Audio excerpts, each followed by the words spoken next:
Press the bell icon on the YouTube app and never miss another update. देखिए, आप सभी का स्वागत है हमारे MN92 क्लासेस चैनल पर।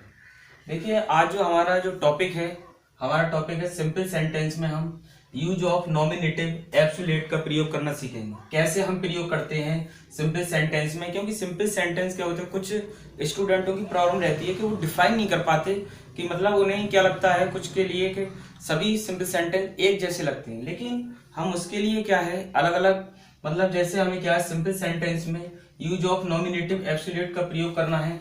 कैसे पहचाने कि इसमें हम नॉमिनेटिव एब्सोल्यूट का प्रयोग करेंगे, तो उसके लिए हम क्या करते हैं, उसकी कुछ एक डेफिनेशन होती है, मतलब उसे पहचानने के लिए क्या तरीका होता है। देखिए, नॉमिनेटिव का मतलब होता है कर्ता और एब्सोल्यूट का मतलब होता है स्वतंत्र। मतलब क्या होता है कि कर्ता को हमें स्वतंत्र कराना होता है। देखिए, इसमें क्या होता है, प्रत्येक सेंटेंस मतलब दो होते हैं, सिंथेसिस के दो सेंटेंस होते हैं। देखिए, सेंटेंस 1 और सेंटेंस 2। इसी प्रकार से देखिए, सेंटेंस 1 और सेंटेंस 2 का जो हमारा सब्जेक्ट होता है, देखिए सब्जेक्ट और इसका सब्जेक्ट दोनों क्या होने चाहिए, दोनों सब्जेक्ट अलग अलग होने चाहिए। मतलब सेंटेंस 1 और सेंटेंस 2 का जो सब्जेक्ट है, दोनों सब्जेक्ट कैसे होने चाहिए, अलग अलग होने चाहिए। और देखिए, इसमें क्या होता है, बी नंबर एक कंडीशन ये भी होती है इसे पहचानने की कि सेंटेंस 1 में रीजन दिखाई दे और सेंटेंस 2 में क्या दिखाई दे, रिजल्ट दिखाई दे। तो ये दो पहचान होती है नॉमिनेटिव को पहचानने की।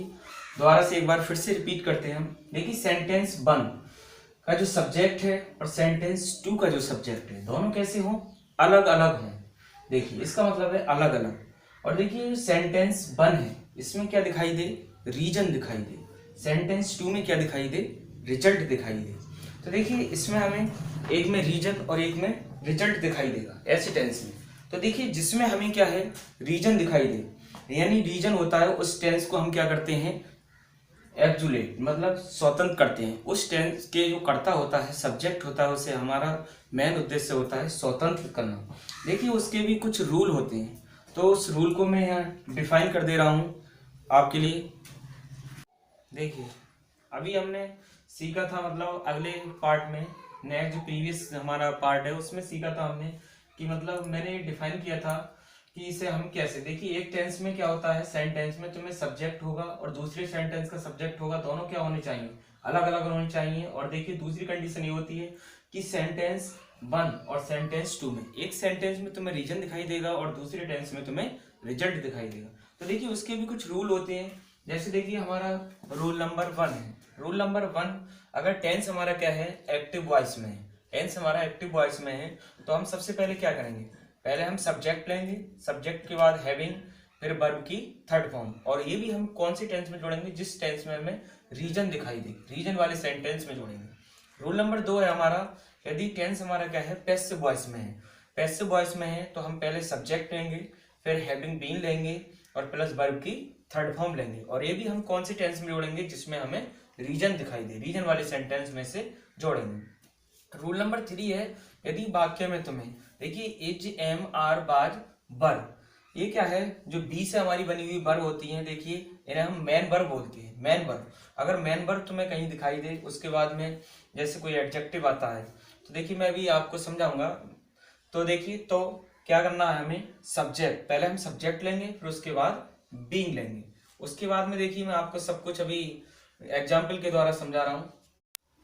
देखिए, सबसे पहले हम जो सीखेंगे, हम पैसिव का यूज करना सीखेंगे। अगर हमारा टेंस क्या है, पैसिव में है, तो देखिए हमारा टेंस क्या है, पैसिव में होगा, तो हम क्या करेंगे, मैंने अभी आपको रूल बताया था कैसे क्या करना है। तो देखिए, जब पैसिव में होगा तो हम हैविंग बीइंग का यूज करेंगे। और देखिए, सबसे पहले हम क्या देखना है, टेंस हम कैसे पहचाने कि नॉमिनेटिव है या नहीं। मैंने बताया था, देखिए हमें देखना है इसका सब्जेक्ट और इसका सब्जेक्ट दोनों क्या है, अलग अलग है। देखिए, इधर द बस, इधर बी, मतलब अलग अलग है। देखिए, द कैप्टन, द आर्मी, ये भी क्या है, अलग अलग है। तो मतलब इससे क्या होता है, एक तो ये डिफाइन करने की पहचान होती है, मतलब कैसे पहचानना है। और दूसरी कंडीशन मैंने बताई थी, एक टेंस में तुम्हें रीजन मिलेगा और एक में रिजल्ट मिलेगा। तो देखिए, द वर्क वाज डन, देखिए कार्य पूरा हो चुका है या पूरा हो चुका था। देखिए, वी वेंट बैक होम, और देखिए हम घर वापस चले गए। तो देखिए हम घर वापस क्यों चले गए, क्या रीजन था, तो रीजन ये था कि कार्य पूर्ण हो गया। अब देखिए कार्य पूर्ण हुआ तो रिजल्ट क्या आया निकल के, रिजल्ट ये आया कि हम घर वापस चले गए।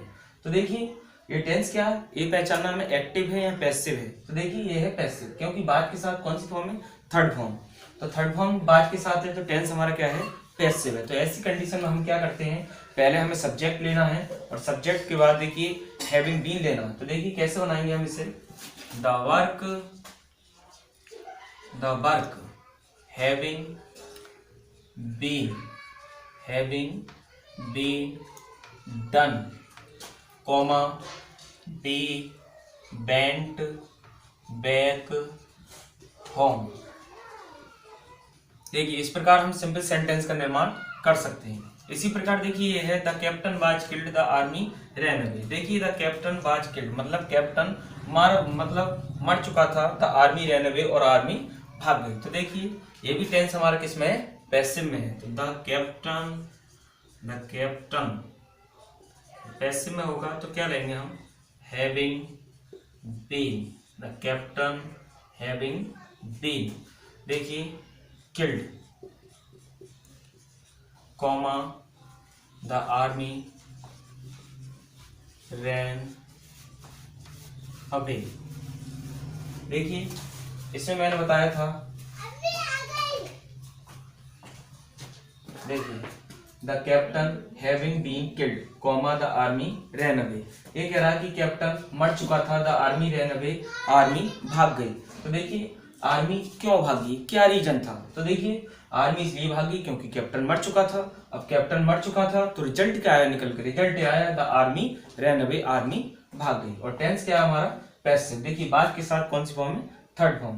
तो the captain having been killed, देखिए हम कॉमा से इसे जोड़ते हैं अगले सेंटेंस को, the army ran away, army भाग गई। अभी देखिए हम सीखते हैं एक्टिव वॉइस का प्रयोग कैसे करेंगे। देखिए अभी हमने जो देखा था पैसिव वॉइस का यूज करना सीखा था, अब एक्टिव वॉइस। देखिए द सन रोज, सूर्य निकल आया, द फॉग डिसअपीयर्ड, कोहरा गायब हो गया। तो देखिए इसमें रीजन और रिजल्ट का देखना है, नॉमिनेटिव की पहचान के लिए मैं पहले ही बोल चुका हूं कैसे। देखिए तो देखिए कोहरा गायब क्यों हो गया, क्या रीजन है, तो कोहरा गायब होने का जो रीजन है, द सन रोज, सूर्य निकला है इसलिए कोहरा गायब हो गया। अब देखिए सूर्य निकल आया तो रिजल्ट क्या आया निकल के, रिजल्ट ये आया कि द फॉग डिसअपीयर्ड, की कोहरा गायब हो गया। तो देखिए हम इसे कैसे बनाएंगे, एक्टिव वॉइस में मैंने बताया था पहले सब्जेक्ट लेना, उसके बाद हैविंग, तो और फिर वर्ब की थर्ड फॉर्म। तो देखिए द सन रोज, द सन, तो देखिए पहले हैविंग के बाद वर्ब की थर्ड फॉर्म है राइजन। देखिए कॉमा से जोड़ देंगे, द फॉग डिसअपीयर्ड।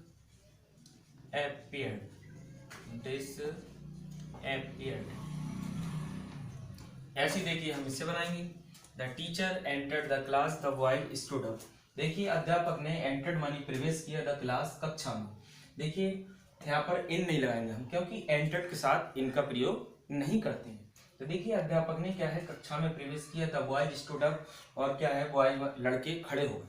तो देखिए लड़के खड़े क्यों हो गए, क्या रीजन है खड़े होने का, तो देखिए the teacher entered the class, reason ये था कि अध्यापक ने कक्षा में एंट्री कर ली।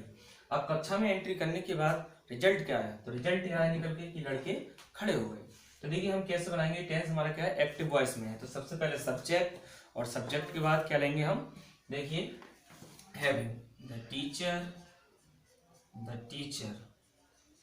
देखिए having entered the class, comma the boys stood up.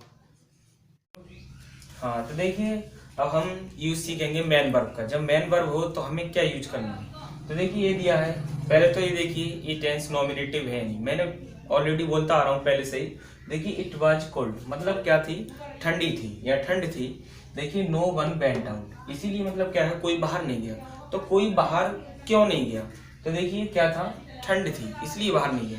अब देखिए जब ठंड थी तो रिजल्ट क्या आया निकल के, कोई भी बाहर नहीं गया। तो देखिए हम इसे कैसे बनाएंगे, इट क्या लगाएंगे, देखिए मैंने बताया था मेन वर्ब जहां पर हो बीइंग लगाएंगे, पहले सब्जेक्ट फिर बीइंग, कोल्ड कॉमा देखिए नो वन वेंट आउट। इस प्रकार हमारे सिंपल सेंटेंस का निर्माण हो गया। इसी प्रकार ये वाला देखिए इट, देखिए बाज, मैंने बताया था जब मेन वर्ब के रूप में कार्य कर रहा हो तो क्या करेंगे, बीइंग लेंगे, पहले बीइंग, देखिए इट बीइंग होली डे, फिर कॉमा लगा के जोड़ेंगे, देखिए be did not go to school, go to school. तो देखिए इस प्रकार हम अपने, मैंने बताया नॉमिनेटिव का हम कैसे निर्माण कर सकते हैं। इस प्रकार मैंने तीनों आपके लिए बता दिए। एक्टिव वॉइस हो तो क्या करेंगे, पैसिव वॉइस हो तो क्या करेंगे, मेन वर्ब के रूप में कार्य कर रहा हो तो क्या करेंगे। इस देखिए हमारा जो नॉमिनेटिव हुआ बिल्कुल यही ये कंप्लीट होता है। इस प्रकार आपसे कोई भी आपकी नॉमिनेटिव की एक्सरसाइज होगी, अब आपसे कोई भी एक्सरसाइज बच नहीं सकती, कोई सी भी ग्रामर की आप यूज करके देख सकते हैं। तो देखिए ये जो कंप्लीट हुआ, और अब आपके लिए ये हमारी वीडियो पसंद आए तो चैनल के लिए सब्सक्राइब करें और लाइक करना नहीं भूलें। That's all.